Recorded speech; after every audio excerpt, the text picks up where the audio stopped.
कमाल का माल है, देख रहे हो ना यार आप, कमाल की माल हो। कैसे सबर कर रहा हूँ मैं बता नहीं सकता हूँ, मेरा दिल कर रहा है ना ऐसे अपने हाथ में पकड़ेगा चेक करूँ क्या है ना, लेकिन अब उसके लिए मुझे रात का टाइम वेट करना पड़ेगा, आपको पिलाना पड़ेगा, उसके बाद ये हो सकता है। ये एक इंडियन यूट्यूबर है जो अभी टर्की गया था। वहां पर इसने एक फीमेल टर्किश गाइड हायर की और फिर उसी के साथ ये वहां पर मिसबिहेव करने लग गया। खुद ही कैमरे पर इसने ये सारी बातें कैप्चर भी की और फिर ये सारे के सारे वीडियोस इसने अपने यूट्यूब चैनल पर पोस्ट कर दी। अब क्योंकि ये बंदा हिंदी में सब कुछ बोल रहा था तो उस गाइड को क्या ही पता चलता कि ये क्या बोल रहा है, लेकिन फिर उसके ये वीडियोस वायरल हो गए और देखते ही देखते किसी ने उन पर टर्किश भाषा में सबटाइटल लगाकर उन्हें दोबारा से इंटरनेट पर डाल दिया। बस फिर क्या था, वो वीडियो टर्की में भी वायरल हो गए और फिर वहां की पब्लिक ने इस पर एक बड़ा ही आउटरीच किया और उसके बाद वहाँ की जो पुलिस थी उसने इस बंदे को हिरासत में ले लिया। अब ये कोई पहला मामला नहीं है। अब कुछ महीने पहले ही एक वीडियो आया था जिसमें एक और यूट्यूबर राजा चौधरी वेनिस में एक औरत के साथ कुछ इसी तरह से बदतमीजी कर रहा था। इसके अलावा साल 2024 में जयपुर में एक लड़का कुछ फॉरेन टूरिस्ट की कैमरे पर कीमतें तय करने जैसी टिप्पणियां कर रहा था, जैसे कि ये 150 की है, ये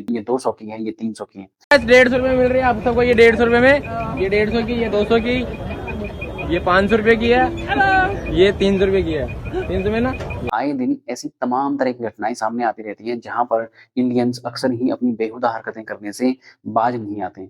मतलब अगर आप में कोई तमीज नहीं है, कोई सिविक सेंस नहीं है, तो भैया आप अपने घर पर ही रहिए, आप फालतू बाहर मत निकलिए। देश पर आपका एक बहुत बड़ा एहसान होगा।